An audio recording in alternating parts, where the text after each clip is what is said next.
I was born in the fall of 1942, several months after the Nazis had begun deporting Jews from the Netherlands. My mother and father were unable to go into hiding until 2 months after I was born, when my mother would hand me to the Dutch resistance.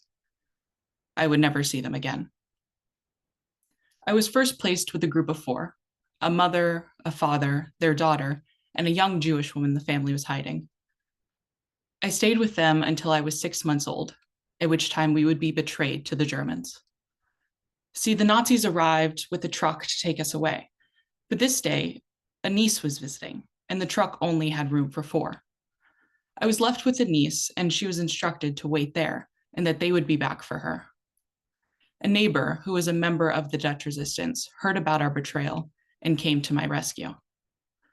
The Dutch resistance came and they pounded and pounded on the door, yelling that they were Nazis and to let them in. There would be trouble if she didn't. So she did. The resistance broke in, took a chair and some rope and tied up the niece, and they took me away, putting me on a train to Utrecht the next morning. That's where I would stay for 2.5 months before the entire system to hide Jewish children would be betrayed.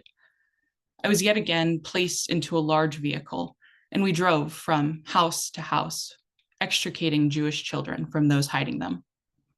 Yet again, the resistance heard about this, broke into the vehicle while Nazis were in another home, and wheeled me on a bicycle to a number of different fishing villages in the north. I was very sick, thin with sores all over my body, wearing only a diaper and a wet towel. Nobody wanted me. I arrived at Dockham at 14 months old, where I would live with the Bakker family until the war was over. After the war was over, it would be 7 months before my name came to anyone's attention. See, since I was born into hiding, nobody even knew that I existed. Once my uncle in South Africa was aware of my existence from reading in the newspaper. He came to Fistland to fight for custody. This was a several-month-long legal battle, and even once he gained custody of me, I didn't have any papers, and this made obtaining a passport extremely difficult. It wasn't until May of 1947 that I was able to move to South Africa, where I would live for the next several decades. An interesting thing about surviving the Holocaust is that it makes you more aware of the seeds of hatred, even before they sprout.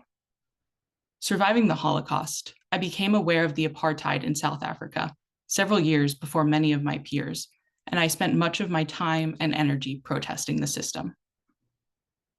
I've lived a good life in America. I've had a full career, wonderful friends, and I've spent my retirement speaking about my experiences. I was luckier than most, but it shouldn't have taken luck to survive.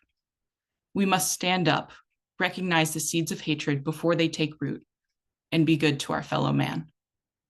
People stood up for me. Will you stand up?